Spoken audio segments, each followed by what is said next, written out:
今回はこちら、目指せ小説家デビューウェブ小説の世界。新卒カメレオン角川デジタル戦略推進局あつたかなさんです。お願いします。よろしくお願いします。すげえ髪の毛の色ですね。私の黄色のとこと近い人初めて見たんですけどどんどん髪の毛の色を変えてってるからカメレオンみたいなことなんですね。そうですね。角川でその色は怒られないんですか？今んとこ誰にも何も言われたことないので大丈夫だと信じて日々生きてます。青い髪の時は新卒サイトに載ったので。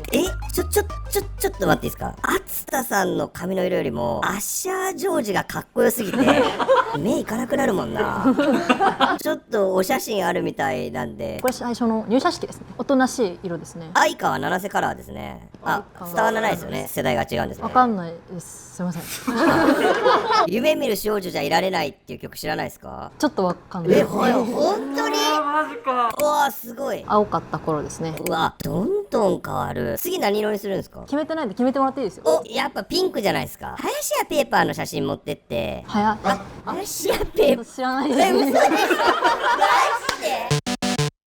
ウェブ小説の世界ということなんですけど、なんとなくはわかりますよ。ウェブで小説が書かれてるんですよね小説を投稿するためのサイトっていうのをやっておりまして、そこにいろんな小説が投稿されていいねとか感想をつけたりとか、人気になってきたら人気ランキングみたいなところに載って書籍化されていくみたいな、この辺全部格読むっていうサイトの中から漫画とか小説になってきたもの。角川さんが運営しているウェブ小説が格読むっていうサービスなんですね。そこに投稿されてデビューした方々の作品ってことですか？そうですね。累計で1000冊以上出てます。うちのサイトから。お家から寝る直前とかでも仕事の合間でも投稿してもらって、人気が出てきたら編集者さんの目に留まって書籍化されるかもしれない。ブクロウさんも今日書いてみようって思ったら書いて載っけるっていう風にできる。ダメよ。こっちにも有林堂出版っていうね最高出版社があるんでこんな感じです。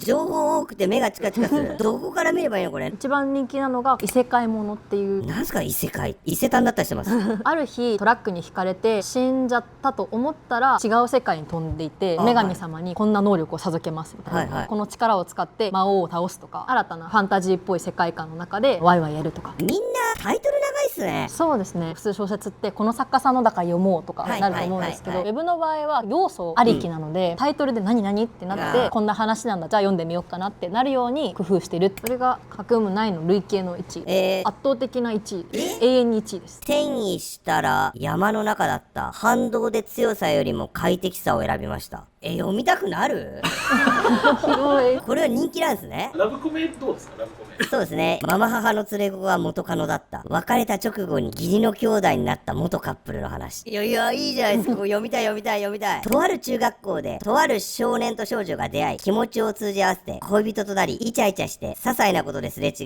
い、ときめくことより苛立つことの方が多くなって卒業期に別れた。さっぱりと晴れやかな気持ちで心機一転したはずが、二人は思いがけない形で再会する。親の再婚相手が連れてきた子供が別れたばかりの恋人だった。再婚したての親に気を使った二人は仲の良い義理の兄弟を演じるが、しかし二人きりの時にはどうしても本当の関係を顔を出してしまうのだった。いいじゃないですか。これ書籍化されてるので、アニメ化もされてます。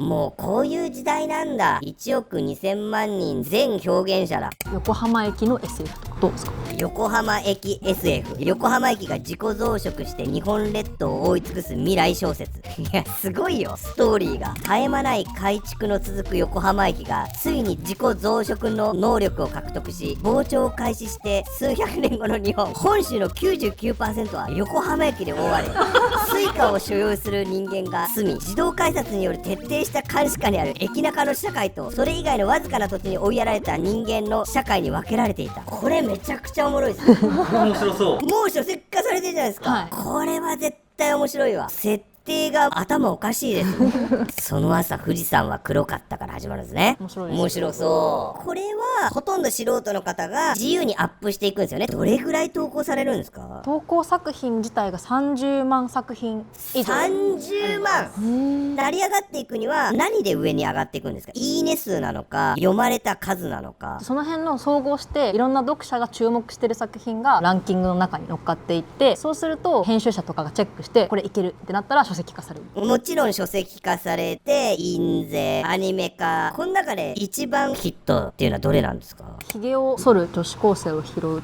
という IT 系企業に勤めてたおじさんである主人公が5年間片思いしてた先輩とデートに行って告白って言ったら振られちゃって、やけ酒でめちゃめちゃ酔っ払った帰り道に道端に女子高生が落ちてると、関係を持ってあげるからうちに泊めてみたいな感じで言ってくると、そんなこと言うんじゃない、そんな自分を大切にしないようなことはやめろっていうことで同居が始まるんですけど、恋愛関係にはならずに一緒に住んで片思いした先輩とか主人公のおじさんのことが好きな後輩とか出てきて誰とくっつくんだろうねみたいなお話ですね。読みて小説と漫画とアニメっていう感じで出てます。英語とかスペイン語とかにも翻訳されてます。ここまでいくと年収どれぐらいになるんですか？漫画と小説合わせて250万部売れてる作品にはなるので1億とかになるのかな。1億。夢ある。これでお金儲けしよっかな。どんな作品？僕はもうラブコメですよそれ。当たり前じゃないですか。 YouTube のプロデューサーと広報の担当課長が関係を持ってしまうっていう関係を持ったことによって視聴回数とかどんどん少なくなってっちゃうんですよ。良くないねって言って2人は別れる決意をするんですけど、そっからはお楽しみ。なるほどPV 収入っていうのもまた別にあるので、ページ見られただけのお金が還元されるっていうシステムももうまさに YouTube と一緒の仕組みですね。半年で100万円以上もらってる方がいらっしゃるっていうことはすいません、文房具王になり損ねた女がみたいな声出してる。ダメです。あんまり興味持たないで。小説家になり損ねた女になっちゃうから。ブッコローとヒロコの交換日記やります。格読むでブッコロを題材にした小説を募集すると。そんなハッチするやつ。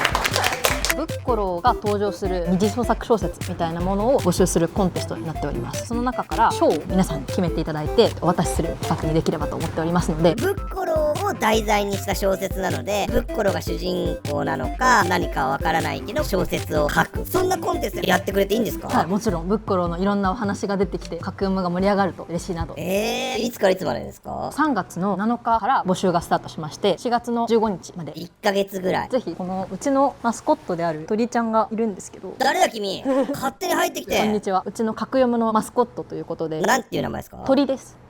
鳥はい、同じ鳥類なのでぜひ仲良くしていただけたら。いやー、仲良くしたくても喋んないんですよねこの子。賞が有志歌賞大賞扱いですかね。ブッコロー賞、文房具王になり損ねた女賞。ザキさん関わってくるんですか？誰が選ぶんですか？最終的には我々制作陣で、ブッコロー賞はあなたが選んでいいです。ブッコロー賞絶対にラブコメじゃないですか。商品を今日決めるんですよね。有志歌賞どうしますか？しおりとかお店で配れる配布物に二次元コードをつけて対象作品を読めるようになっているみたいな。いいんじゃないですか？疑似的に自分の作品が書店に置かれるっていうことですね。 P は上手にまとめるよね。文房具王になり損ねた女賞はどうしますか？商品やっぱりね、オリジナルガラスペンとインクみたいな。ブッコロー賞。これとかあげませんか？いや、それは何をあなたが言ってるんですか？ブッコロと合コンに行ってダメですか？ダメ。一番つまんないのはぬいぐるみ積み合わせです。一番つまらないのはぬいぐるみ詰め合わせ。一番面白いのがブッコロと合コンに行ける。間取った方がいいですね。ぬいぐるみと合コンに行ける。何にしよう。動画1個作るか。はいはいはい。ぶっ殺しはそうですね。このチャンネルに出られる。あとは、もし万が一書籍化になった時には、私が責任を持って帯を書かせていただきます。まあ、詳しくは概要欄に載せます。いやー、ちょっと勉強になった。あつたさんは書いてないんですか？地味に。書いてるんですか？全然中津そばですか？はい、全然中洲。